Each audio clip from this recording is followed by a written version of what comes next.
Siku hizi mbili kuanzia juzi na jana kazi iliyofanyika barabarani, actually kimsingi kuna madereva 6 wako mahabusu, lakini hao ni kwa ajili ya kupeleka mahakamani.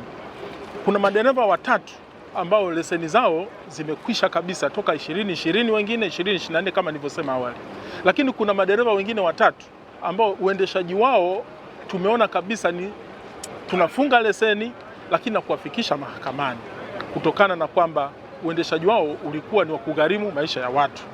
Makosa mengine tumeona kama inastahili, tunafunga leseni, hatuwafikishi mahakamani kulingana na uhatarishi alioufanya. Lakini kuna wengine wanaofanya makosa kama hayo tunaandika faini. Kwa hiyo kwa maana hiyo madereva 6 hao wanakwenda mahakamani kwa kosa la kutokuwa na leseni kwa muda mrefu sambamba kabisa na uendeshaji hatarishi kwa siku ya juzi na jana.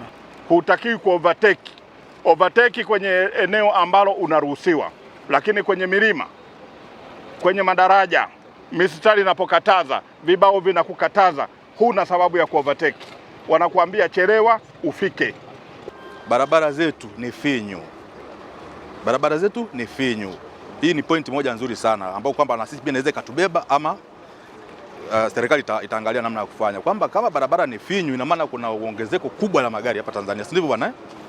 Kwa hiyo hili tunaomba uongozi wa serikali ya mkoa wa Tanga ambao viongozi wote wako hapa waende nalo, ili kuna wenye mamlaka au wenye majukumu. Kipande cha Tanga mpaka Segera barabara ni nyembamba mno. Kwa hiyo barabara hii kuna jamu ya malori, magari ya abiria, magari madogo. Ningeishauri Wizara ya Usalama wakajaribu kutoa maoni yao, serikali kajaribu wakaangalia at least barabara yetu ya Segera hadi Tanga ikaweza kudhibitiwa na kutengenezwa kuongeza upana.